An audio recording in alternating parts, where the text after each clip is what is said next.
Sir अन sir unexplained miscarriage में आपने last time बताया था कि हम एम्पेरिकल थेरेपी लोप्रिन की दे देंगे। ये आप ऐसा शुरू कीजिए, जब पूछा जाए there are two views about the management of unexplained miscarriages. One जी is sir. conservative, do nothing unless you find the cause. Second is to prescribe aspirin या लोप्रिन, जो भी नाम दीजिए, progesterone support and multivitamins etcetera. इस तरह से जवाब दें। फिर बोले अब आप बोले।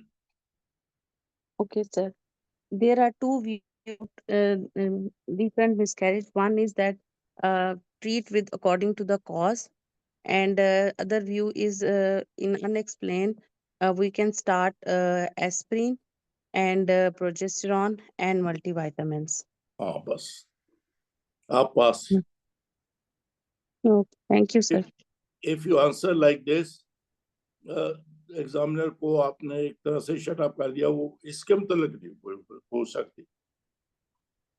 लेकिन अगर आप सिर्फ एस्पिरिन, प्रोजेस्टेरोन जैसा आप शुरू किए थे वो करें ना, फिर वो examiner will take the other view, फिर डिस्कशन हो जाएगी, आपका टाइम जाया हो जाएगा। Okay, sir. Thank you, sir. तो आप इस तरह से जवाब दीजिए। चले, एनी अदर क्वेश्चन?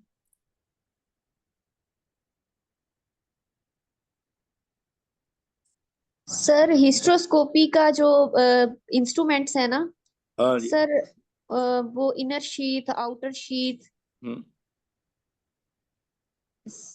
वो फिर मैं ऐसा करूंगा कि मैं यूसुफ को कहूंगा एक दिन वो अपने लेक्चर में वो फिजिकली आपको दिखा दे, हिस्ट्रोस्कोप का इंस्ट्रूमेंट, लैप्रोस्कोप का इंस्ट्रूमेंट, वो सारे जो भी हैं, तो ताकि आपको, क्योंकि हर सेंटर में ये अवेलेबल नहीं है। May be you have done your complete training without even watching one laparoscope और हिस्ट्रोस्कोप, तो इसलिए आपका तो कोई कसूर नहीं, आपके ट्रेनिंग सेंटर में फैसिलिटी नहीं थी। लेकिन इम्तिहान पास करने के लिए जरूरी है, यू कांट से कि जी वहां नहीं था। उसके लिए फिर आप या तो फिजिकली जहां हो रहा है जाके एक दिन देख लीजिए वो कैसे इस्तेमाल होता है, कैसे, ऐसे नहीं बाहर पड़ा। आप अंदर परमिशन लेके थिएटर में जाएं, वो एग्जैक्टली कर कैसे रहे, फिर आपको याद रहेगा, तो वो देख ले। मैं यूसुफ से भी कहूंगा कि वो अपने लेक्चर में एक दफा ये इंस्ट्रूमेंट डेमोन्स्ट्रेट करे आपको कि ये आउटर शीट है, ये इनर शीट है। ये अक्सर आप को अगर ना देखा हो, कंफ्यूजन हो जाता है कि ये लैप्रोस्कोप है कि हिस्ट्रोस्कोप है, चूंकि लैप्रोस्कोप भी हर साइज के हैं, बहुत बहुत छोटे हिस्ट्रोस्कोप के साइज के, जहाँ पे सिर्फ आपने डायग्नोस्टिक करनी है, maybe you can use those. You don't have to make a large nick, only small nick. तो ये कीजिए, मैं उनसे कहूंगा कि वो आपको बता दें। जी, और जी थैंक यू सर।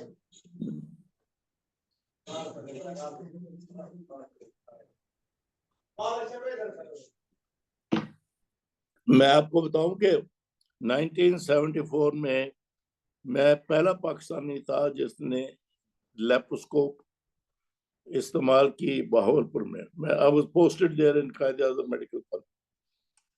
सो सारे पाकिस्तान में कहीं नहीं लैप्रोस्कोपी शुरू हुई, वहां बहावलपुर में मैंने शुरू की। लेकिन लेडी विलिंगडन हॉस्पिटल, सियाल साहब मेरे उस्ताद थे, उनका सेंटर बन गया ट्रेनिंग सेंटर। सारे पंजाब के उस वक्त के गायनेकोलॉजिस्ट वहां पे ट्रेन हुए लैप्रोस्कोपी में। अब वो ट्रेनिंग सेंटर ही नहीं चल रहा, वहां लैप्रोस्कोपी ही नहीं हो रही। What a pity, what a पिटी।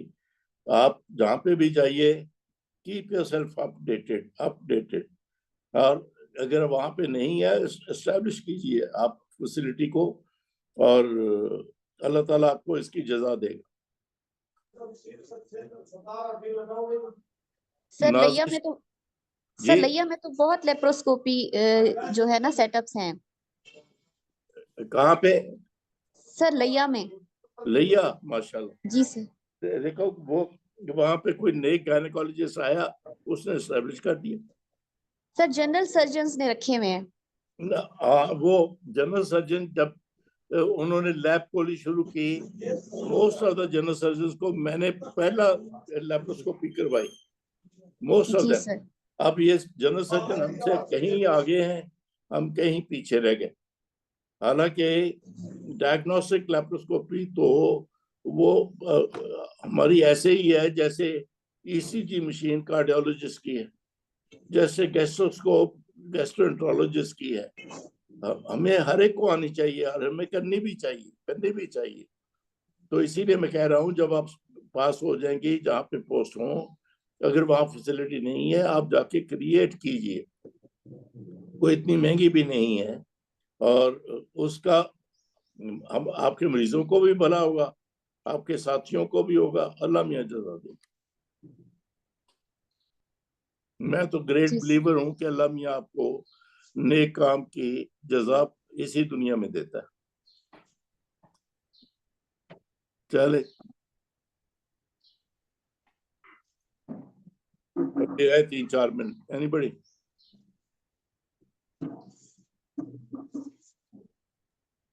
अस्सलाम वालेकुम सर। जी वालेकुम सलाम। हाँ सर, मैंने एक क्वेश्चन करना था। सर अगर हमारे पास एक पेशेंट आती है जिसको बायलैटरल हाइड्रोसाल्पिंग्स है, तो सर हमने उसको जो ऑप्शन देनी है, हम उसको बायलैटरल साल्पिंजेक्टमी या क्लीपेज के बाद हम उसको आईवीएफ की ऑप्शन देंगे या हम उसको सर्जरी की ऑप्शन भी दे सकते हैं, जब हम सिर्फ ऑप्शन दे रहे हैं? Thank you for asking. जिस ट्यूब में पानी भर गया, हाइड्रोसाल्पिंग्स हो गई है, उसके अंदर के सीलिया तो खत्म हो गए, और ओवम जो है फिम्ब्रिल एंड से यूट्राइन एंड तक सीलिया की मूवमेंट से जाता है। तो इसलिए अगर आप उस हाइड्रोसाल्पिंग्स की ट्यूब को खोल भी देंगे, आप डाई निकाल के दिखा भी देंगे, जो उसका अक्सर फंक्शन है pushing the egg from fimbrial end to the uterus, वो नहीं होगा। इसलिए हाइड्रोसाल्पिंग्स को आप सही नहीं कर सकते। जो आपने पहले बोला, इलाज वही है कि हाइड्रोसाल्पिंग्स में साल्पिंजेक्टमी करो या मीडियल एंड को ब्लॉक करो, कि उसका पानी जो है ना वो यूट्रस के अंदर ना जाए और इम्प्लांटेशन ऑफ द ओवम को वो इंटरफेयर ना करे इन के when you do IVF.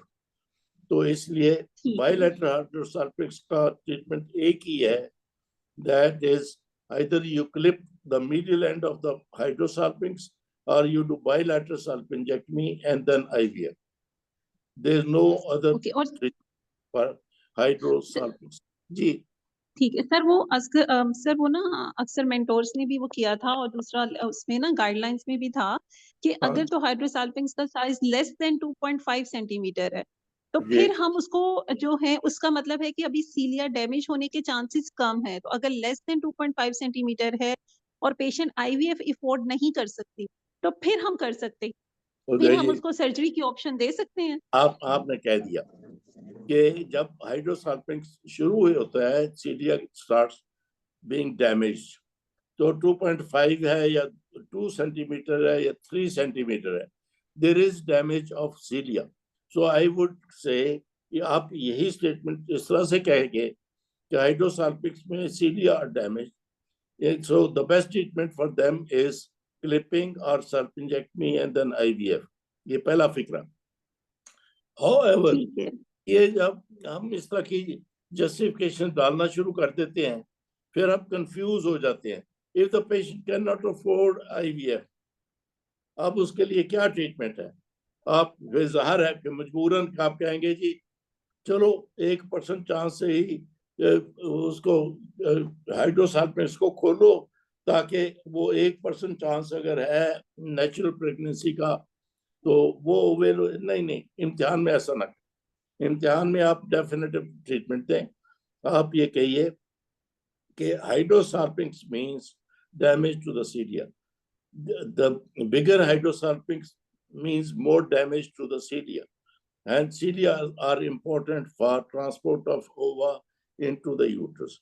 Hence, the treatment of choice is clipping or salpingectomy than IVF. यहाँ पे रुक जाइए. और अगर एग्जामिनर कहे कि सबका करोगी, कहो जी सब में डैमेज तो है, but in case the patient cannot afford IVF, maybe we will take 1%, 2% chance of opening hydrosalpinx into the cavity, uterine cavity, and hoping कि वहां पे pregnancy हो जाएगी. But I will not really come out strongly in favor of this statement. ठीक है. और sir अगर जो है फिर हमने अपने पेशेंट को जो कंस्ट्रक्टिव सर्जरीज है in case of tubal blockage वो हमने कब ऑफर करनी है? अगर सिर्फ प्रॉक्सिमल एंड पे कैनुला एंड पे ब्लॉकेज है फिर हम स्टेरोस्कोपी जो है वो रिकैन्युलेशन के लिए ऑफर करेंगे. हमने नहीं, सर्जरीज कब ऑफर करनी है? देखे ना, हाइड्रोसाल्पिंक्स के अलावा डैमेज जो है वो पॉसिबली उसके ट्यूब के मसल्स को है, ट्यूब के फेम्ब्रिया को है और ट्यूबल वॉल को है. तो उन केसेस में आप डेफिनेटली जाके laparoscopically recanalization of the tube attempt करेंगे. इसको लफ्ज कहिए recanalization of the fallopian tube. और वो आप ऊपर से प्रोब डाल के करें, कैसे करें बाद में. If you check it by dye spill है तो आपने कैनलाइजेशन कंप्लीट हो गई. लेकिन हर कैनलाइजेशन के बाद प्रेगनेंसी गारंटीड नहीं, बिकॉज अभी हमने जो सीलिया का मामला डिस्कस किया है. लेकिन वो एक ट्रीटमेंट है और अवेलेबल है, specially for those patients who can not afford IVF. ठीक है सर. अगर फिम्ब्रियल एंड पे भी ब्लॉकेज है तो उसमें भी तो हाइड्रोसाल्पिंक्स तो बन ही जाएगा ना? नहीं, जरूरी नहीं कि बने. सर अगर डिस्टल एंड पे भी ब्लॉकेज है तो वो डायलेट नहीं होंगे? तो आप फिम्ब्रिया को जरा सीजर से या किसी चीज से काट के अलग कर देंगे और फिर बस ठीक है. और डाइस्पिल देख लेंगे. ठीक है सर, थैंक यू. फिर डाइस्पिल देख लेंगे, डाइस्पिल है तो it means you have done the job. अब अंदर सीलिया की क्या कंडीशन है, we don't have any test for that.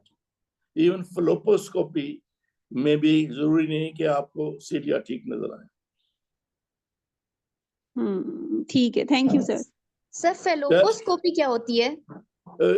वो ये है कि आप ट्यूब के अंदर जाके ना ट्यूब को देखते हैं. फ्लोपियन ट्यूब को देखने का जो इंस्ट्रूमेंट है उसको कहते हैं फेलोपोस्कोपी. सर लेप्रोस्कोपी से देखते हैं? जी, पहले लेप्रोस्कोपी से एंटर होंगे, फिर अंदर जाके फिम्ब्रियल एंड से वो स्कोप अंदर डालेंगे इनटू द ट्यूब और ट्यूब को आप अंदर से देखेंगे. बहुत ही एडवांस बात है. मेरा ख्याल है पाकिस्तान में अभी कोई भी नहीं कर रहा falloposcopy. Okay sir, thank you. Okay sir, thank you. के चांसेस कितने होंगे जी? एक्टोपिक के कितने चांसेस होंगे सर आफ्टर ट्यूबल रिकैनलाइजेशन? आप बड़ी चालाक को चुप करके सुन रही थी. आपको पता है कि कुछ भी आप करें, ट्यूबल सर्जरी करें, फिम्ब्रियल एंड को खोले, कुछ भी करें, chances of ectopic pregnancy increase. Why do they increase? वही बात सीलिया. जी सर, सीलिया. वही बात सीलिया. क्योंकि आपको पता नहीं है कि सीलिया कितने डैमेज है. वो जितने ज्यादा डैमेज होंगे उतना ही चांसेस ऑफ एक्टोपिक प्रेगनेंसी ज्यादा होंगे. तो सर फिर पेशेंट को काउंसिल करेंगे ना कि हमें अभी प्रोग्नोसिस नहीं पता. हाँ, ये किया है तो आपका रिस्क जो है, अगर normal incidence of ectopic pregnancy 1 in 80 या 1 in 100 है, आप में उससे ज्यादा. इस तरह से काउंसिल करेंगे. अब आगे चलें. सर और क्या काउंसलिंग करेंगे इसमें? हाँ, सर इस केस में और क्या काउंसलिंग करेंगे ट्यूबल रिकैनलाइजेशन में? नंबर 1 कि we may not be successful. Number 2, if we ask successful, then it doesn't mean 100% chance of pregnancy. It depends the inner health of the tube. Inner health of the tube. उसके मुताबिक chances होंगे। और तीसरा यही कि ectopic pregnancy का risk ज्यादा है। चले, आज हमने काफी बात कर ली है, 5 मिनट के ऊपर के ले लिए हमने। मैं पहले आपको आज वज़ाइको वजाइनल फिस्टुला की बात करने वाले हैं। मुझे रॉयल कॉलेज की गाइडलाइंस नहीं मिली, लेकिन एक रिव्यू आर्टिकल मुझे मिला है और मैं उसमें से आपको, वो भी एक तरह से गाइडलाइन ही बन जाती है, रिव्यू आर्टिकल। उसके मुताबिक मैं आपको 5-7 पॉइंट उसमें से निकाल के बताता हूँ। वज़ाइको वजाइनल फिस्टुला, पहली बात तो ये है, नियरली ये मोस्टली थर्ड वर्ल्ड में है, थर्ड वर्ल्ड में हम भी उसमें हैं।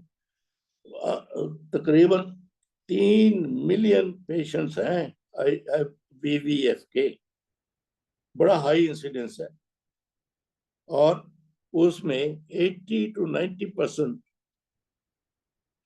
VVF is because of obstetric reasons, obstetric। तो आप यही सोचिए, और होता ये यंग गर्ल्स में, टीनेजर्स में, और हमारी टीनेजर पॉपुलेशन जो गांव में रहती है, ट्रेडिशनल बर्थ अटेंडेंट उनको देखता है, तो they are a high risk patients for developing VVF। दूसरी बात कि ये VVF, जैसे मैंने बोला, 80% और इवन 90% आर ऑब्स्टेट्रिक फिस्टुलास।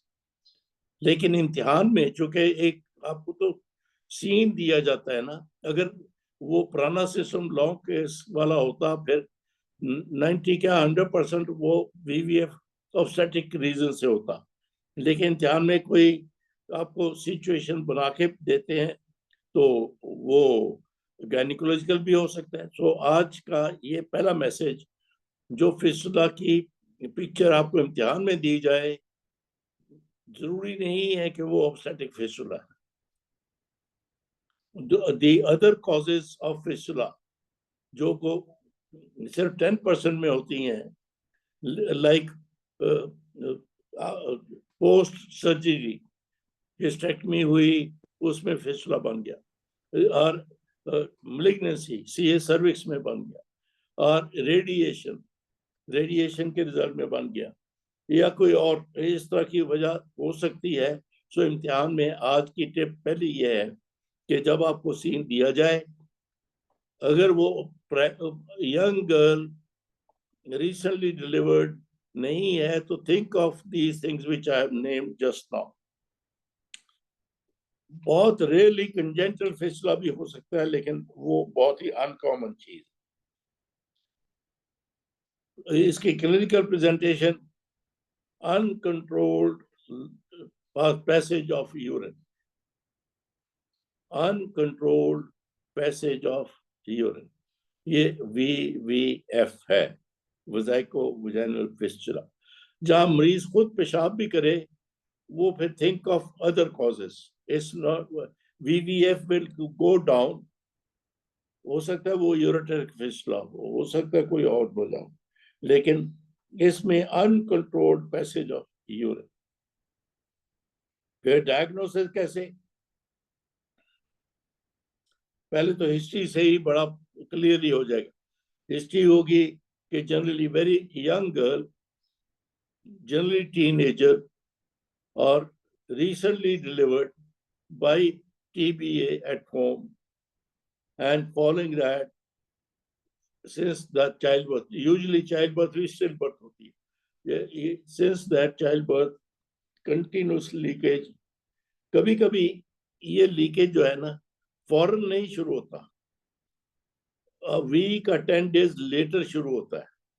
ये अंडरलाइन कर लीजिए, ये भी ऑब्स्टेट्रिक फिस्टुला ही होता है, लेकिन उसमें वो सुराख बनने की या फिस्टुला बनने की जो डिले है, वो डायरेक्ट ट्रॉमा नहीं, वो इस्कीमिक ट्रॉमा, अंडरलाइन कर लीजिए, लिख, इस्कीमिक ट्रॉमा, इस्कीमिया, इस्कीमिया की वजह से वो पार्ट जहाँ पे इस्कीमिया हुआ वो नेक्रोज हो जाता है। वो नेक्रोटिक टिश्यू को ब्लैडर से सेपरेट होने में हफ्ता 10 दिन लग जाते हैं, इसलिए पहले हफ्ता 10 दिन मरीज ठीक रहती है, उसके बाद उसको कंटिन्यूस ड्रिबलिंग होती है। इसके डायग्नोसिस में सिस्टोस्कोपी वगैरह का कोई रोल नहीं है। क्लिनिकल या आपको ऑन एग्जामिनेशन वो वजाइको वजाइनल फिस्टुला नजर आ जाएगा। और जब आप देखेंगे, आप सबने बहुत देखे होंगे, उसका बड़ी आराम से, पहली बात तो ये, आपने वजाइकल वजाइनल फिस्टुला के लिए कसकोस नहीं इस्तेमाल करना। मोटा सा कसकोस लिख के उसको पे काटा मारो, ये नहीं करना। You will use only SIM speculum. SIM speculum कौन सी पोजीशन में होता है वो सब आपको पता है। अगर आपने कसकोस इस्तेमाल किया, आप फौरन वहीं पे फेल हो जाएंगे। मैं जब इम्तिहान लेता था, जब फिस्टुला का कहीं पेशेंट होता तो मैं रिक्वेस्ट करता था सबको कि यार ये ट्रे से कसकोस उठा दो, वो बेचारी कैंडिडेट आएगी ऐसी पकड़ लेगी इसको और आप फेल कर दोगे उसको। कसको से भाग जाओ।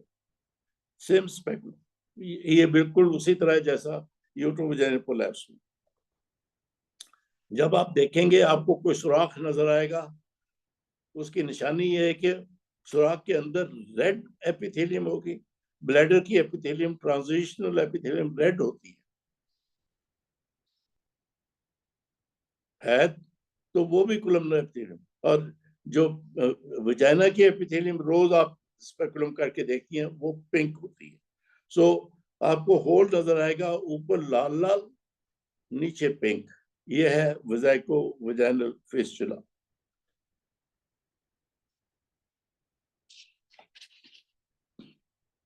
ट्रीटमेंट में काफी डिटेल में लिखा हुआ है यहाँ, लेकिन मैं अभी नहीं बोलता, ताकि फिर जब हम उस केस की ट्रीटमेंट पे पहुंचेंगे तो फिर वो बात करेंगे आगे। यहाँ तक मैं खत्म करता हूँ। अब who is the first volunteer? Sir मैं साहिबा। हाँ, आप ही का नाम लिखा हुआ है टॉप पे। मेरे पास जो 3 नाम पिछली दफा आपने ऑफर किए, साहिबा, इकरा, सपना, ये 3 नाम हैं। केस तो मेरे पास 4-5 हैं, जो बाद में आएंगे उनको भी ले लूंगा मैं। साहिबा, जी सर। आपका केस है जो सबसे इम्पोर्टेंट केस है, बाकी तो छोटे छोटे। A patient age 18 years. Yes sir. Para 1, it was stillbirth after prolonged labor at home, and that Yes, sir. was 1 month ago. Okay sir. तब से continuous leakage of urine है, and she doesn't go to the washroom to pass urine. Okay sir. ये बड़ी typical सी history है। बोलिए। First of all, I will introduce myself to the patient, confirm the details of the patient given to me, and take the biodata of the patient, and then take the details of her pregnancy, previous pregnancy, duration of labor, any complication, and then details of her presenting complaint. हाँ, देखा ना, आप लोग रवानी में ऐसे ही बोलते हैं, इसमें ये 2 फिक्रे गलत बोल दिया आपने। कि मैंने आपको बताया है कि स्टिल बर्थ थी after prolong labour, any complication. Routine में आप बोलते हैं ये, और इसमें भी बोल दिया। बाबा, इससे ज्यादा सीरियस कॉम्प्लिकेशन क्या होगी कि उसको स्टिल बर्थ भी हुई, अब 1 महीने से लीकेज ऑफ यूरिन भी है। Okay sir, okay sir. आपने कोई कॉम्प्लिकेशन नहीं है उसकी? नहीं नहीं सर, ये तो है ऑब्स्टेट्रिकल तो क्यों फिस्टुला। बोला ये लफ्ज मेरा, एनी कॉम्प्लिकेशन? उल्टा है कि चूंकि मैंने ये 2 कॉम्प्लिकेशन आपको बता दी, आप पूछेंगे कि जी फिर वो लेबर कितनी देर रही और वो फिर डिलीवर कैसे हुआ, खुद ही हो गया, आपने इंस्ट्रूमेंट से डिलीवर किया, और फिर बच्चा क्यों फॉल्ट हो गया, तो वो आपने कोई इंस्ट्रूमेंट से इस्तेमाल किए, उससे फॉल्ट हुआ कि वो पैदा होने के फौरन बाद नियोनेटल डेथ हो गई। इस तरह के सवाल पूछिए। Okay, sir. Okay, sir, I got it. Okay, sir. शुक्र है, यू गॉट इट। चलो फिर शुरू करो, I will- after your introduction. After introduction and confirming the details of the patient given to me, I will take the details of the pregnancy event, her duration of labor, either it was prolonged, then duration of details of her delivery, either it was a spontaneous delivery or it was delivered by using and use of any instrument, and then details of her baby, either it was a stillbirth or it was an early neonatal birth. Then I will take the details of her presenting complaint. Since देखा ना, ये नहीं करना, ये तो उसने बताया। सुनो सुनो सुनो, the most common cause of fistula after childbirth is CPD. एक मिनट, उसे को कपड़े धोने करे में जाऊँ मैं। सुनो, मैं 9 बजे, सहर अपना माइक बंद कर लें प्लीज। 10 बजे जाएंगे क्लास खत्म। सहर माइक बंद कर लें ये बात प्लीज। सुनो, उसे को आज कपड़े धो दो। सुन लो मेरी बात, सुन लो। जी सर, मैं सुन रही हूँ। तो आपने इसमें इम्पोर्टेंट है पूछना है कि बच्चे का वजन कितना था। अच्छा, बड़ा था, छोटा था। और मैंने स्टिल बर्थ कहा है, still birth could be macerated और फ्रेश। अगर मैसेरेटेड हो, the cause is in the pregnancy, like diabetes, malformation, पता नहीं क्या क्या। और अगर फ्रेश हो, the cause is in the labour. जी सर। ये सवाल पूछेंगे बाबा, तो फिर एग्जामिनर को पता चलेगा आपको पता है। Okay sir. वापस क्या हो गया, हमने पूरा टाइम आपका गुजार दिया, लेकिन अभी हिस्ट्री पे ही है। चलो जी sir. Sir, I will confirm details, inquire about the details of her labor, either duration of her labor, and then details of her delivery, second stage of labor, either it was spontaneous or use of any instrument. Then they'll inquire about the details of her baby, either it was a large for gestation age, any feature of macrosomia, and any vaginal perineal tears, and then either it was a fresh stillbirth or old macerated IUD, and then duration of third stage of labor, and then any history of postpartum hemorrhage, and then the details of her urinary complaints. After delivery, after how many days she has developed the continuous leakage of urine, either it was soon after delivery or it was there was a delay of 7 to 10 days. And then I will inquire about एक minute में रोक के पूछता हूँ, ये दो सवाल क्यों इम्पोर्टेंट है, क्यों पूछे गए? सर, जो इस्कीमिक नेक्रोसिस हो जाती है तो उसमें थोड़ा सा टाइम लगता है। और जो फाइब्रोसिस नहीं, ischaemic necrosis sir, necrosis. Necrosis, आपने फाइब्रोसिस, नेक्रोसिस, यस, इस्कीमिक लफ्ज बोलिए, ischaemic necrosis which is due to, लफ्ज आगे बोलिए, CPD, cephalopelvic disproportion। Yes sir. Sir उसमें भी 7 to 10 डेज का टाइम लगता है, तो अक्सर पेशेंट ना थोड़ा सा ड्यूरेशन के बाद प्रेजेंट करते हैं। चलो नहीं, ये तो आप तो लीकेज ऑफ यूरिन की तरफ बात। जी सर। चलो Sir, then I will inquire her whether she feels urge of urine, passing urine, or there is a with continuous passage of urine, or she does not feel any urge of urine, either any complaint of urgency frequency, nocturia, and either she feels what is the color of that discharge that is feeling she is feeling, either it smells just like urine, or it is ये किताब में लिखा हुआ फिक्रा आप लिख लीजिए।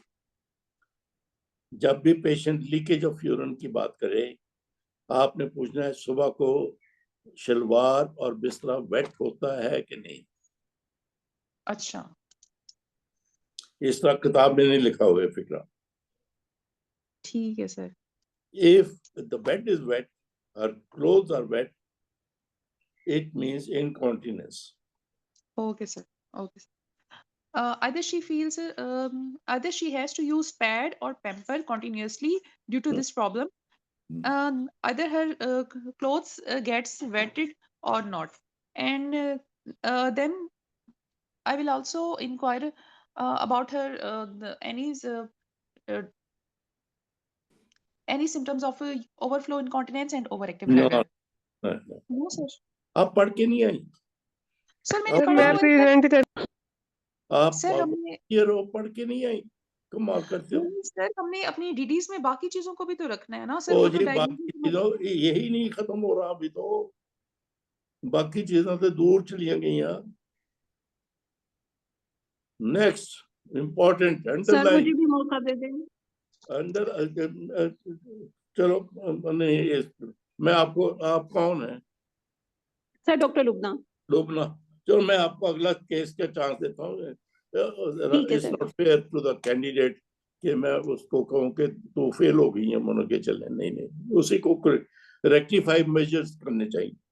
इसी को डिस्चार्ज को पूछना है, उसका स्मेल क्या है, उसकी इरिटेशन तो नहीं होती है, वो बाबा वजाइनल डिस्चार्ज है, फाउल स्मेल डिस्चार्ज, हाँ उसकी स्मेल क्या है यूरिन सर की मैंने पीछे यूरिनरी स्मेल। सर उसको यूरिनरी स्मेल पूछेंगे कि किस तरह से आती है, जी इम्पैक्ट ऑन बिल्कुल। क्वालिटी ऑफ लाइफ, सर कितना उसने असर पूछा अंदाज है, होता है। सर साहिबा ने पूछा ना है, ना ये साहिबा ने पूछा है। आपने सुन लीजिए, गलती भी मानना एक अच्छी आदत होती है। आपने नहीं पूछा कि ये जो डिस्चार्ज वाटरी डिस्चार्ज पर वजाइना आ रहा है उसकी स्मेल क्या है, उससे कोई इरिटेशन है कि नहीं है, क्या वो पेशाब की तरह की स्मेल है उसकी, क्या your body smells of urine, तभी वो आइसोलेट कर देते हैं, इवन पेरेंट्स उसको बाहर कर देते हैं। यही तो एक उनका साइकोलॉजिकल ट्रॉमा होता है। नोबडी वांट्स, हस्बैंड तो लेके नहीं जाता पेरेंट्स के घर, वो कहते हैं तू की पेशाब दी बो फैलाई है साढ़े घर, चल तू एक पासे बैठ। So emotional trauma, psychologically upset, वो डिप्रेस हो जाते हैं। नहीं साहब आप अच्छी तरह पढ़ के नहीं है, सर नॉट करूं चले करूं। चलो अब साहिबा तुमसे मैं एक केस अगला करवा लूंगा। अब ये कौन कह रही है बार बार मैं करूं? सर मैं इकरा। सर मैं डॉक्टर इकरा। लुबना। सर मैंने भी वॉलंटियर किया था लास्ट टाइम इसके इनके लिए। सर क्या इकरा, है? मैं प्रेजेंट करूं। इकरा है, लुबना। नंबर 2 इकरा है। चलो जी सर। इसी को मैं दोबारा करता हूँ, क्योंकि जी मैंने सर। बहुत सारे कैंडिडेट्स को इस पे फेल होते देखा है। रिपेयर तक तो पहुंचते ही नहीं है, हम बीच में ही अटके रह जाते हैं इन बातों, वो टाइम खत्म हो जाता है। नहीं ये इसमें 3-4 बात तभी मैं पहले बोलता हूँ कि मैं आपको ये पॉइंट्स बताऊं। तो उनमें ये है कि पहले हिस्ट्री में हमने ये पूछना है, ऑब्स्टेट्रिक हिस्ट्री बड़ी डिटेल की, तो फिर पर्टिकुलरली ऑफ द लेबर, कैसे हुई, कितने घंटे रही, किस तरह डिलीवर हुई, और घर पे हुई, अस्पताल में हुई, वगैरह इंस्ट्रूमेंट से हुई, नॉर्मल हुई, क्या हुआ क्या नहीं हुआ।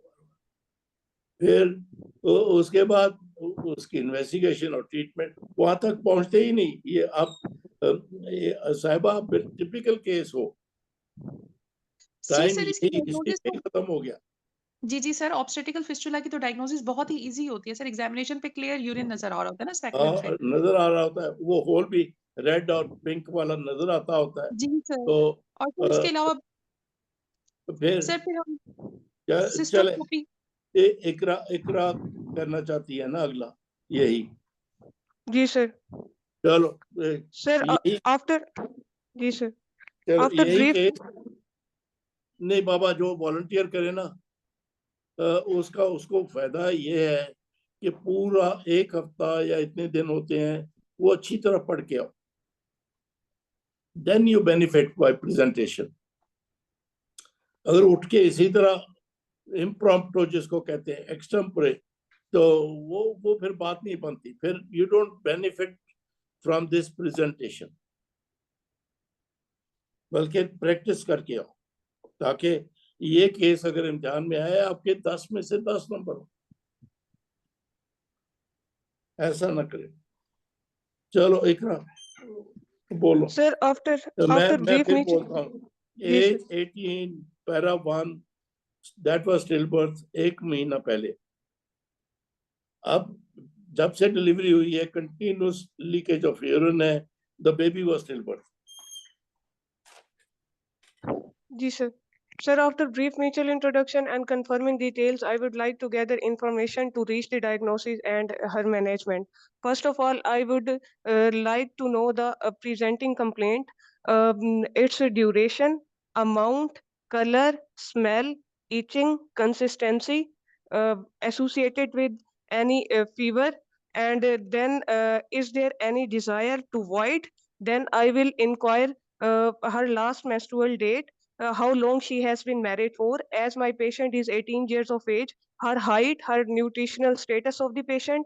Then I will inquire about her stillborn child, whether at which gestation she delivered, whether it is old stillbirth or fresh stillbirth. As there is a prolonged labor, how many days she was in labor. उसका wait कितना था baby? हाँ जी, weight of the baby, either baby was malformed or not, her postmortem was done or not.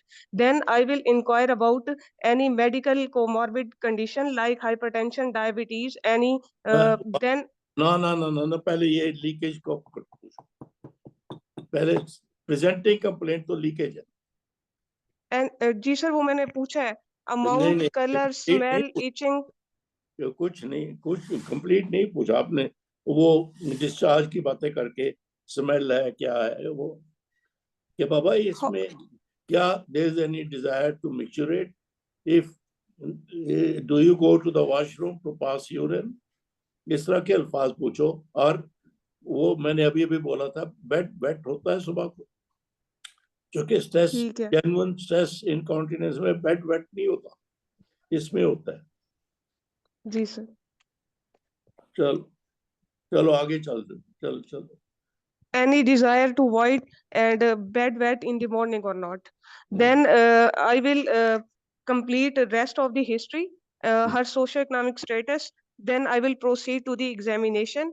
In examination, I will check her height and calculate her BMI, check vitals, her nutritional status, as well as her hydration status, look for anemia after and check her breast examination, do her breast examination, and after chest and cardiovascular examination, proceed to the abdominal examination, in which I will especially look for palpable bladder and any mass.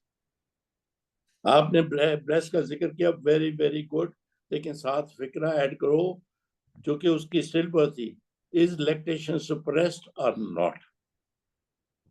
Yes sir, ठीक है। चलो आगे चलो। Then I will do abdominal examination, in which I will look for any palpable mass, bladder palpable or not, any visceromegaly. Then I will proceed to the local examination, in which I will look the general health of the vulva, any excoriation or rash present. If she is using pad, then I will look the pad for amount, color, and smell of discharge. Then I will put the patient in the left lateral position, insert the Sims speculum, and look the anterior vaginal wall, in which I will check is there any fistula present. If present, then its site, size, number, how far away from urethra, and its margins, whether bright red margins or pink margins, and any relationship to the bone. Then I will do bimanual examination, in which I will look I will check for uterine size, mobility, tenderness, position, and any adnexal fullness. After completing After completing the examination, I will do the investigation in which I will, apart from basic health profile, I will do complete urine examination, pelvic ultrasound to check the any uterine adnexal pathology, and 3 swab. Sir अगर examination पे हमें confirm हो गया fistula तो फिर हम 3 swab test करेंगे? आप बताओ, मुझे तो नहीं पता। Sir, if my diagnosis is confirmed, fistula is visible on examination, then I will not proceed any further investigation, and I will do। यही है, ये कहने की जरूरत नहीं। ठीक है। क्योंकि आपने कहा, फिर आपको डायग्नोस कर दिया किसानों ने, 3 स्वैब टेस्ट किस में करोगी फिर? जी। वो आपका आधा मिनट जाया होगी। आपने तो इस पेशेंट की ट्रीटमेंट मुकम्मल करनी है 7-8 मिनट। सो अगर इसकी जरूरत नहीं है, जो आई एग्री विद यू कि फिस्टुला नजर आता है तो 3 स्वैब टेस्ट करने की जरूरत नहीं। और तो आप ये कहिए कि बस if the fistula is visible, मैं वो जो पहले आपने बोला उसका साइट, साइज, मोबिलिटी वो देख लूंगी, और फिर तुम्हारा ये कंप्लीट हो गया, फिर मैनेजमेंट की तरफ तुम चली जाओगी। कब, कैसे, कहाँ, तुम उसके क्या करोगी? I will counsel the patient. I will counsel the patient about if the fistula is visible, I will assess its site, size, and mobility, and then फिर बोलो, फिर क्या करोगे? Then I will counsel the patient about the diagnosis that she is having vesico-vaginal fistula, most probably because of her difficult obstructed labor. I will give her psychological support, as these patients are in stress or trauma, psychological trauma, and I will give her treatment option that I will repair her after 3 months. During these 3 months, I will pass the catheter, improve the general health। एक minute उससे पहुंचना तो पहले सिर्फ psychological नहीं, nutritional support. Ji sir. Nutritional support, correct her anemia, give her antibiotic for 7 to 10 days to settle। And तीसरा emotional support. Psychological वो emotional. तो बेचारे घर से निकाल दिए जाते हैं, तो इसलिए उनको कहीं अस्पताल में दाखिल कर लोगी, सपोर्ट प्रोवाइड करोगी, इमोशनल सपोर्ट, ताकि वो डिप्रेस ही ना रहे। ये 3 बातें बोल। ठीक है। I will give her emotional and psychological support as well as nutritional support to support the general health of the patient, correct her anemia, give her antibiotic for infection, and pass urine the catheter। ना, जरूरी नहीं है। If यहाँ पे फिर आपकी division होगी। If the fistula is very small, then maybe after 2 or 3 months of indwelling catheter, fistula can close spontaneously, तो इसलिए उसमें कैथेटर डाल देते हैं। जहाँ फिस्टुला बड़ा हो वहां कैथेटर डालने का फायदा ही कोई नहीं, उल्टा वो इन्फेक्शन कॉज करता है, तो उसमें नहीं डालेंगे, उसमें नहीं डालेंगे। ठीक है। और उसको प्लान करेंगे कि कब कैसे हमने उसको डील करना। जी सर, ठीक है। चलें। सर तो अगर फिस्ट्यूला बड़ा है तो फिर हम उसको वेट नहीं करेंगे जैसे 3 मंथ्स के लिए करते हैं? तो वो तो 3 महीने बाद तो होनी है डिले। अगर रिपेयर होनी है, चाहे बड़ा है, दरमियाना है, चाहे बड़ा साइज का है, वो तो 3 महीने कम से कम डिले है। दोनों सूरतों जहां ऑपरेशन होना है वो 3 महीने बाद ही होना है।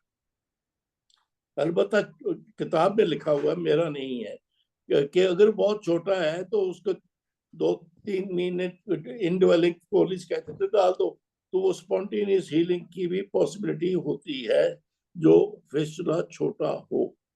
सो इन्होंने बोला इकरा ने कि मैं एग्जामिन करूंगी, और depending on the size of the fistula पहले 3 बातें वो करेंगे।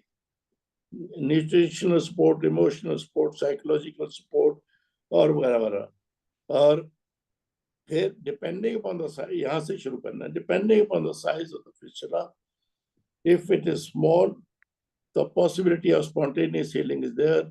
I'll put a Foley's catheter and hope that within 3 months it will grow. After 3 months, I will look at it. If it is closed, remove the catheter, बात खत्म हो गई।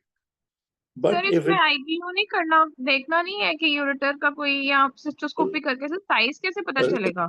अच्छा हुआ आपने पूछ लिया, अच्छा हुआ आपने पूछ लिया। नहीं, आईवीयू करने की जरूरत नहीं। आईवीयू वहां करेंगे जहां आप सस्पेक्ट करते हैं यूरोटेरिक फिस्टुला। यूरोटेरिक फिस्टुला में एक साइड का यूरेटर इंजर्ड है, दूसरे साइड के यूरेटर का पेशाब वो नॉर्मल रूट से आएगा और जाएगा। सो उसमें हिस्ट्री ये होगी कि मैं पेशाब भी करती हूँ जाके, लेकिन मेरा बिस्तरा भी गीला होता है। वो है यूरोटेरिक फिस्टुला। जहाँ पे कंटिन्यूसली ड्रेनेज हो रहा है वो है वेजाइको-वेजाइनल फिस्टुला। तो उसमें आईवीयू वगैरह नहीं करना। सर तो साइज कैसे पता चलेगा? सिस्टोस्कोपी नहीं करनी? साइज तो नीचे वजाइना से पता चल रहा, इवन सिस्टोस्कोपी की कोई खास जरूरत नहीं। वो सिस्टोस्कोपी वहां पे करेंगे जहां पे आप देखना चाहते हैं कि फिस्टुला जो है, यूरोटेरिक ओपनिंग्स जो है वो ट्राइगोन ब्लैडर की उससे कितनी दूर है या नजदीक है, ताकि आप जब रिपेयर करें यूरोटेरिक ओपनिंग को बंद ना कर दे स्ट्रेस से। So you will do cystoscopy only to find out the distance of the fistula from ureteric openings. जहाँ वो जरूरत नहीं है, fistula is away from base of the bladder, तो फिर ये cystoscopy की कोई खास जरूरत नहीं। सर इसमें गोल्ड स्टैंडर्ड सीटी फिस्टुलोग्राम जो होता है वो हम करवाएंगे? क्या गोल्ड स्टैंडर्ड सीटी फिस्टुलोग्राम? फिस्टुलोग्राम सुन लीजिए, वीवीएफ को छोड़ो, जस्ट डेफिनेशन ऑफ फिस्टुला को बोलेगी आप में से डेफिनेशन फिस्टुला क्या होता है? Abnormal communication between two epithelial surfaces. Very good. क्या नाम है आपका? सर इकरा। इकरा, माशाल्लाह। ये है डेफिनेशन ये फिस्टुला की, दो एपिथेलियल सरफेसेस के दरमियान एबनॉर्मल कम्युनिकेशन। सो इंटेस्टाइन की अगर स्किन के साथ एबनॉर्मल कम्युनिकेशन है, जिसको फीकल फिस्टुला या इंटेस्टाइनल फिस्टुला कहेंगे, तो वहां पे इंटेस्टाइन के ल्यूमन की स्किन बाहर के एपिथेलियल सरफेस के साथ ये है फिस्टुला। या वेजाइको वेजाइनल फिस्टुला आपने बोला, क्या कह रहे हैं आप कि ब्लैडर और वजाइना के दरमियान एबनॉर्मल कम्युनिकेशन। यहाँ पे उसमें फिस्टुला की लेंथ तो हार्डली 1 और 2 मिलीमीटर है, जो कि दरमियान में कोई है ही नहीं कोई स्पेस। वेयरएज इंटेस्टाइनल फिस्टुला एक लंबा सा कोई बन सकता है कई सेंटीमीटर का, वहां फिस्टुला की लेंथ होगी 3-4 सेंटीमीटर। यहाँ पे तो हार्डली एनी डेप्थ, क्योंकि जब आप रिपेयर पे आते हैं आप ब्लैडर को बंद करते हैं, फिर दाएं बाएं से टिश्यू ढूंढते हैं to interpose between bladder and vagina. वो टिश्यू नहीं मिल रहा होता, इतनी कम स्पेस है। तो इसलिए उसके लिए कि जी सिस्टोस्कोपी करके हम कुछ और ढूंढेंगे ना, तो अपने अपने क्यों मुश्किल बनाते हो आप? बैल मुझे मार। सो जो वीवीएफ आपने एक लफ्ज बोलना है कि I look at the size and site और मोबिलिटी, ये मैंने 3 लफ्ज बोले थे। अगर उसका साइट अवे फ्रॉम यूरोटेरिक फिस्टुला है, यूरोटेरिक ओपनिंग्स है, फिर आपने सिस्टोस्कोपी नहीं करनी। नहीं, जब मैं आपको बताऊं, आप कहते रवानी में जा रहे हो सिस्टोस्कोपी में ब्लैडर को भरना होता है, फिर ब्लैडर डिस्टेंड होता है, तो फिर आप स्कोप डालते हो। या तो ब्लैडर को भरना ही बड़ा मुश्किल है, आपने पूछ ही लिया, तो मैं आपको बताऊंगा जहां पे सिस्टोस्कोपी की जरूरत होगी वीवीएफ में, वहां पे आप थ्रू द फिस्टुला फोलिस कैथेटर डालोगे इनटू द ब्लैडर, उसका बलून डिस्टेंड करोगे, फिर फोलिस कैथेटर को खींचोगे, उस बलून से वो फिस्टुला बंद हो जाएगा, फिर आप ब्लैडर को भर के सिस्टोस्कोपी कर सकते हो। सो अच्छा हुआ आपने पूछ लिया, ये हर एक को पता भी नहीं होता, थोड़े एग्जामिनर्स में पता कि वीवीएफ में सिस्टोस्कोपी करते कैसे हैं। इस तरह से करते हैं, इफ नीड बी, मैंने कहा ना हर एक में नहीं, if need be I will do cystoscopy. How will you do it? पेशाब तो रुक ही नहीं रहा, वो निकल रहा है कि madam through the hole I'll put Foley's catheter into the bladder, distend its balloon, then pull it down so that that balloon blocks the fistula. फिर ब्लैडर में पानी भर के, पेशाब भर के, जो भी है, फिर आप सिस्टोस्कोपी कर सकते हो। क्या आज तो हम पहले केस में ही टाइम सारा गुजर गया। चले, लेकिन दो चार बातें जो किताब में नहीं है मैंने कर दी, अच्छा हुआ आपने पूछ ली। चले, फिर वो फिस्टुला फिर क्या करोगे? आपने 3 बातें तो कर ली ना प्रेपरेशन में। Sir, after 3 months, I will re-evaluate the patient. If patient is well nourished, well hydrated, not anemic, and no other comorbid condition, then I will counsel the patient या for repair. कोमॉर्बिड से पहले एक सुन लेना, जी, comorbid से पहले no local infection, ये ठीक है, important. no local infection. Then I will counsel the patient for repair and give her option, her repair done through surgically, through vaginally, abdominally, or combined approach. As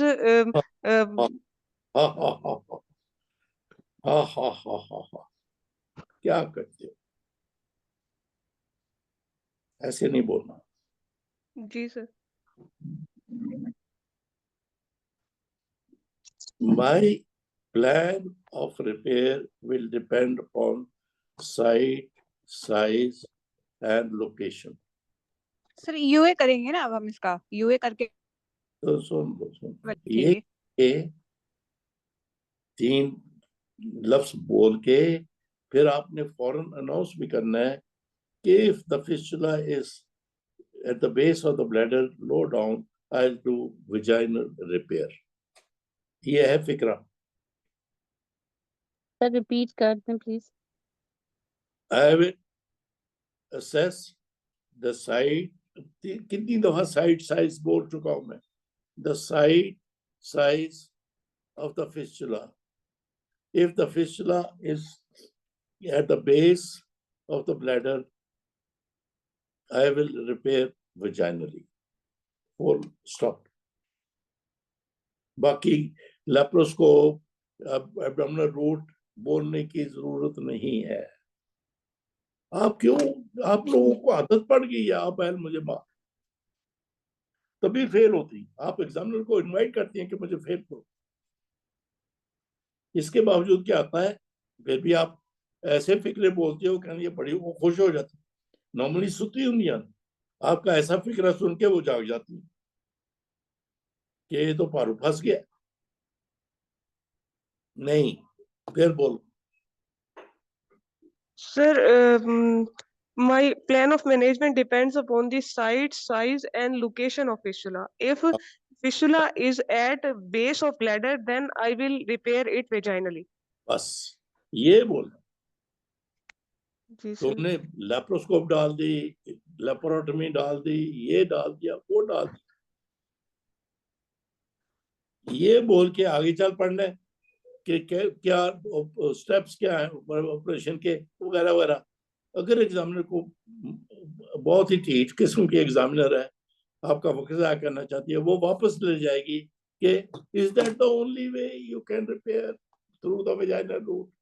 फिर आप उसका कहेंगे जवाब, वो पूछेगी तो कहेंगे if the fistula is high up and the fistula is of the size where I cannot dissect completely through the vagina, then abdominal approach or laparoscopic approach may be considered.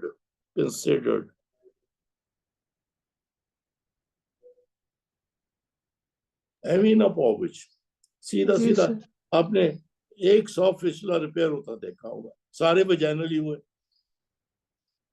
अब किताब में चूंकि लेप्रोस्कोप का लफ्ज भी लिख दिया गया है, तो आपने कहा मैं बताऊंगी, मुझे किताब आती है। बाबा बताऊंगी नहीं, जो कर रहे हो वही है। आप लोगों ने मुझे बोर कर दिया। पहले केस पे 11:15 क्या हो गया 11:15। सर जब सर्जिकल रिपेयर करनी होती है आफ्टर 3 मंथ्स, तो हम 3 मंथ्स उसको कैथेटराइज रखेंगे या नहीं? कैथेटराइज कहाँ रखेंगे? जहाँ स्मॉल फिस्टुला है,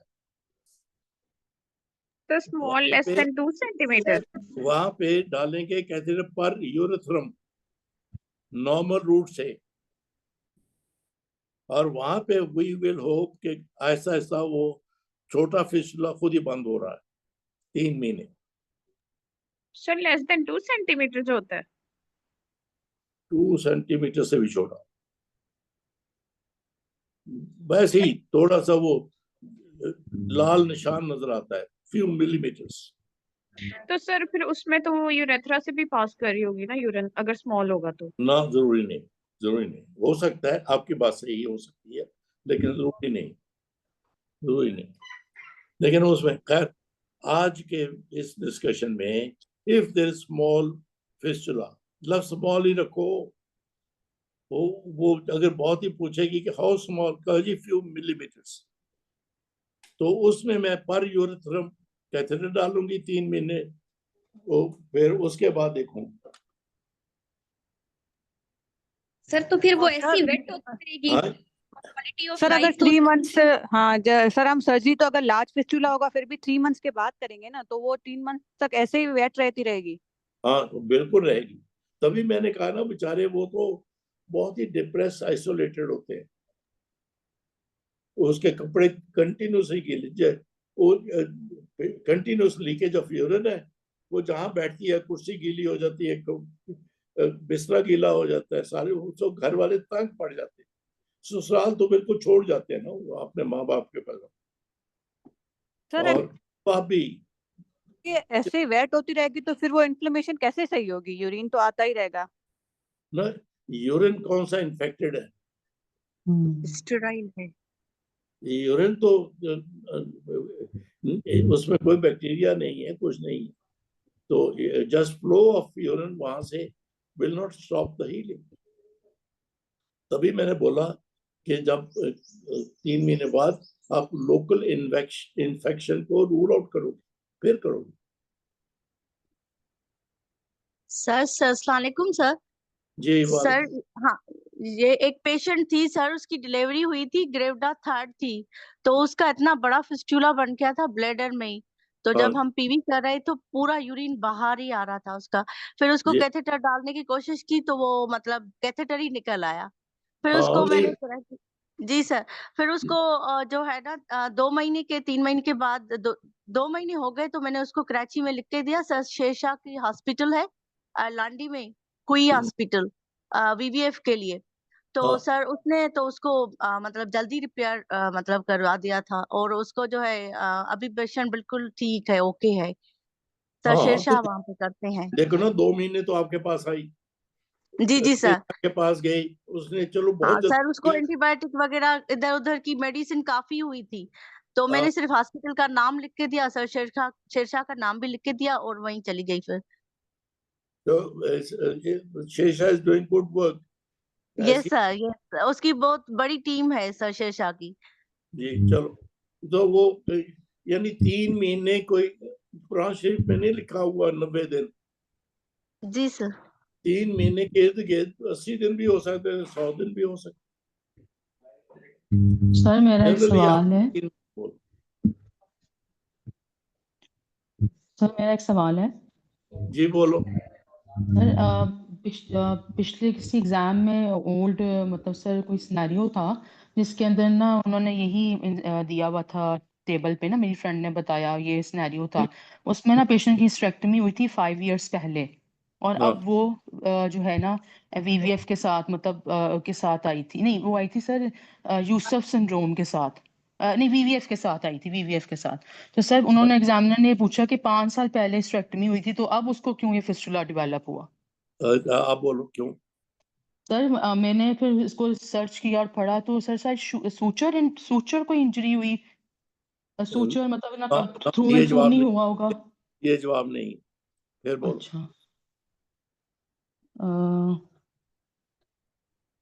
नहीं सर डिलेड कोई एनीबडी प्रेजेंट एल्स वॉलंटियर, इस सवाल का क्या जवाब है। Madam sir sir due to diathermy injury, fibrosis. हाँ vascular sir necrosis diathermy injury, क्या सर डायथर्मी इंजरी। सर वो डायथर्मी स्लेफ 5 साल बना पहले होगा, वो स्लेफ सुनो सुनो सुनो 5 साल पहले उसकी हिस्टेरेक्टमी हुई, डायथर्मी उस वक्त इस्तेमाल हुई, तो डायथर्मी इंजरी 5 साल बाद आएगी। No you are wrong. sir avascular necrosis Sir, would it be a malignant fistula? I will inquire history from the very patient. Very good. कौन बोली है। Sir, Dr. Lubna.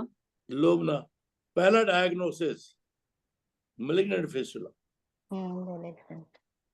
दूसरा डायग्नोसिस के हिस्टेरेक्टमी मैलिग्नेंसी के लिए हुई, उसको इरेडिएशन हुई, इरेडिएशन का फिस्टुला डिलेड होता है कुछ सालों बाद, 2-4 साल बाद। So there are two diagnoses, either it's a malignant disease जिसकी हिस्टेरेक्टमी हो गई लेकिन मैलिग्नेंसी पूरी तरह निकली नहीं, उसने अब फिस्टुला कर दिया। दूसरा रेडिएशन की वजह से ये फिस्टुला, रेडिएशन का फिस्टुला रेडिएशन के दौरान नहीं होता, कुछ महीने बल्कि कुछ सालों बाद होता है। ये दो थे जवाब। चैलेंज मेरा ख्याल है इसी केस पे ही हम रुक गए। मैंने तो 4-5 केस बनाए हुए थे, क्या करते हैं आप पता अगली नहीं। दफा करा लीजिएगा सर। हाँ मेरा सर मैंने भी वॉलंटियर किया हुआ सर था मैंने डॉक्टर करना सपना है, ने, अगली दफा मैंने डॉक्टर सपना प्रेजेंट ने। करना है। Sir sir Fatima. रिव्यू वाला ये जो आर्टिकल है आपके पास, ये शेयर करवा दें प्लीज। चलो अगली दफा से ही, अब तो मैं बोर हो गया हूँ आपको। सर क्या अगली डॉक्टर दफा सपना मैंने मैंने प्रेजेंट करना है वॉलंटियर किया हुआ प्लीज। था। क्या सर अगली बोले दफा अगली दफा के लिए नाम। Sir doctor doctor Lubna. Sapna, sir doctor Lubna. Shakila, Fatima sir. Sapna, अपना फातिमा शकीला, लुबना। sir Dr. अब आती Nazish तो है नहीं है जब बुलाता हूँ मैं। क्या मैंने 4 सर आप नाम मुझे लिखे। कह रही हैं डॉक्टर लुबना को। लुबना पता नहीं, अगली दफा पता चल जाएगा। लुबना, सपना, फातिमा, शकीला। Nazish हाँ Nazish सर मेरा भी नाम ऐड कर दें, तस्मिया। नाजिश, बहुत सारे हो गए नाम। सर सर एक केस आपको बताना था इसी से रिलेटेड जो इस दफा भी आया था ये हमारे बहुत जरूर पास। बोल दीजिए, मेरे पास टाइम है, जी 5 सर मिनट बोले। सर एक केस हमारा जिस दफा टॉक्स में आया था अक्टूबर में, हाँ उसमें उन्होंने ये कहा था कि पेशेंट का जो है सिजेरियन हुआ है और उसको 2-3 साल से उसको ये मसला चल रहा है हीमाचूरिया का, और एग्जामिनेशन के ऊपर जो है वो यूट्रो वजाइनल फिस्टुला बना हुआ है। यूट्रोवेसाइकल था सर, वो ना यूट्रो विजाइकल वेसिकल होगा। हाँ जी वेजाइकल यूट्रो था, वेजाइकल था sir, utero Yusuf वेजाइकल syndrome sorry, था। हाँ यूसुफ सिंड्रोम सर। हाँ तो यूसुफ फिर क्या सिंड्रोम। बोलो बोलो बोलो, ये तो डेफिनेट क्लियर डायग्नोसिस। जी सर, लेकिन वो बोलो। सर उसमें वो कह रही थी कि उसको मेंस्ट्रुएशन भी हो रही है नॉर्मली। हाँ बिल्कुल बिल्कुल, मैं तो कहा क्लियर डायग्नोसिस। साइक्लिकल हेमेचूरिया था।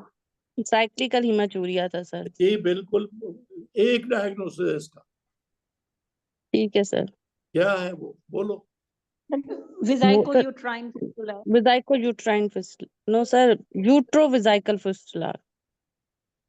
यूट्रो नहीं होगा फेल सर यूट्रस का और विजाइकल का सर फिस्टुला बिटवीन द बना हुआ है ना। यूट्रस ये एंड हो देन द सकता है, ब्लैडर। लेकिन उससे पहले बोलो एंडोमेट्रियोसिस। एंडोमेट्रियोसिस।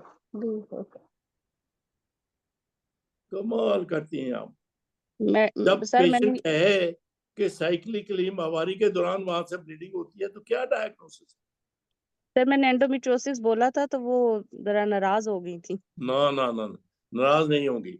वहां का एंडोमेट्रियोसिस। फिर दूसरा है कि उसका सिजेरियन सेक्शन हुआ था तो वो प्लेसेंटा एक्रीटा इनक्रीटा वो था, और उसकी कम्युनिकेशन अब तक जारी है उसके साथ।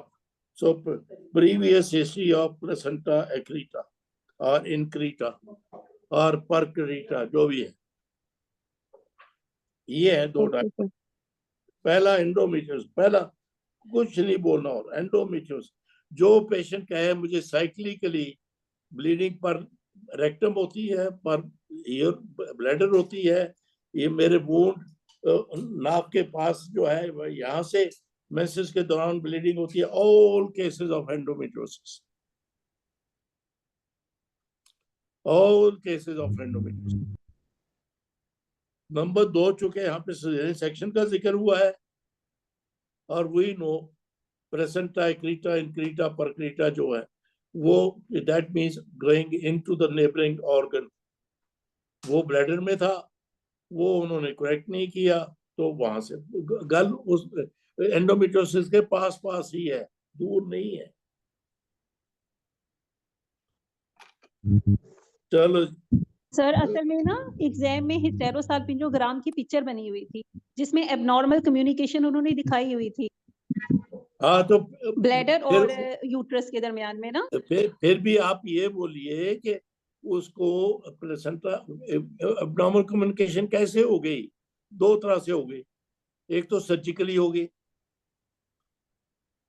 दूसरा ये कि ये प्लेसेंटा इनक्रीटा परक्रीटा था और वो वहां से पूरी तरह रिमूव नहीं हुआ, वो कम्युनिकेशन रह गई। सही है। लेकिन basically bleeding during menses only anywhere in the body is endometriosis. Sir अगर प्लेसेंटल टिश्यू रहता है तो फिर उसको तो कॉन्टिन्यूस ब्लीड होना चाहिए। किसको? सर अगर नहीं, प्लेसेंटल टिश्यू रहता है ब्लैडर, एंडोमेट्रियोसिस ब्लीड करता है जब मेंसेस हो। जी जी सर, प्लेसेंटल टिश्यू को तो कॉन्टिन्यूस ब्लीड करना चाहिए ना, जब तक नहीं, रिमूव नहीं होता। वही तो वो उसने प्लेसेंटा इनक्रीटा वगैरह ने कम्युनिकेशन तो बनाई ना वहां तक, ब्लैडर तक। Okay sir. सर तो वो इसकी टाइप्स भी होती है ना, 3 टाइप्स होती हैं जी। यूट्राइन फिस्टुला की 3 टाइप्स होती हैं सर। फर्स्ट में साइक्लिकल हीमाचूरिया होता है, सेकंड में डुअल फ्लो होता है, और थर्ड में मेंस्ट्रुअल ब्लीडिंग होती है जस्ट। और वो वही बात कह रही हैं, बिल्कुल ठीक है। अरे सर इसको इमीडिएटली रिपेयर करेंगे फिर? वो उसको देखो ना, इसकी रिपेयर होगी depending upon her parity.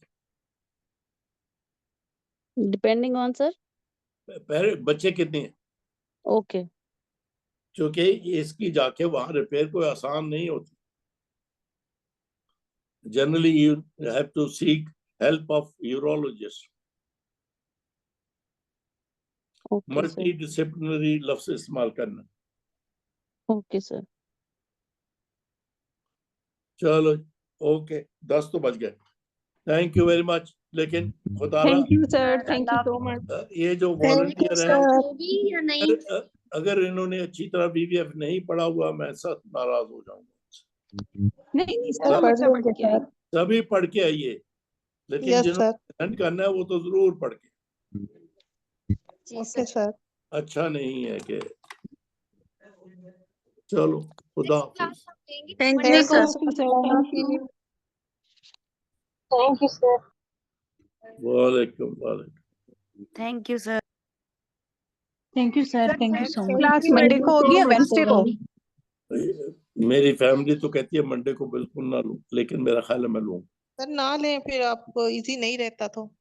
Sir Monday को ईद मंडे है। तो वैसे भी ईद होगी। ओ फिर ईद है तो फिर नहीं, ऐसा भी मैं शौक नहीं रखता। फिर मंडे को नहीं होगी क्लास, वैसे को होगी। ओके सर सर, सैटरडे को ले लें सर? नो प्लीज, वेडनेसडे को ले लें सर। वेडनेसडे को सही। अगले वेडनेसडे को होगी बस। Yes sir. Thank you sir. Thank you sir. Thank you so much sir. Thank you sir.